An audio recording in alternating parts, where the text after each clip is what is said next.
বাদশাহ ছিলেন সেকেন্দার,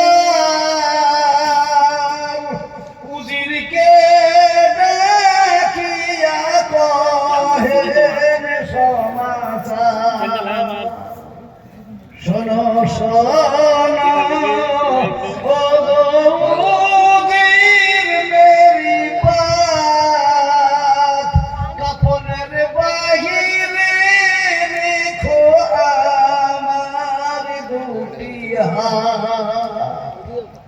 লোকে যখন জিজ্ঞাসিবে তোমাকে,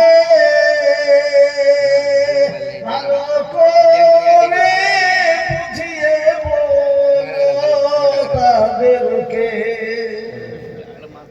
ধনে জনে কম ছিল না মোর সংসারে,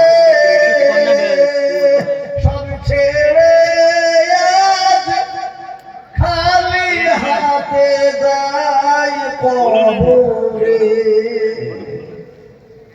পৃথিবীর বড় বাদশা সেকেন্দার ওদেরকে বলছে, আমি যখন মারা যাবো বাজার থেকে সাবান কাপড় কিনে নিয়ে এসে গোসল করিয়ে কাপড় করিয়ে আতর মাখিয়ে যখন কবরের দিকে নিয়ে যাবে, কাপড়ের বাইরে আমার খালি হাতে বের করে দিও। দুনিয়ার লোক জিজ্ঞাসা করে, সাত লোকের বাদশা সেকেন্দারের কেন কাপড়ের বাইরে খালি হাত? তাদেরকে ভালো করে বুঝিয়ে বলো, বাদশার মালমাত্রা টাকা করে জমি জায়গা ঘর বাড়ি কিস্তিপত্র আত্মীয় স্বজন রাজ্য বিল্ডিং বালা খারাপ পণ্য সামন্ত কোনো জিনিসে কমি ছিল না। কিন্তু যখন আল্লাহর ডাক পড়ে গেল, মালাকুল মউত হাজির হয়ে গেল, বাদশার কোনো জিনিস কাজে লাগলো না।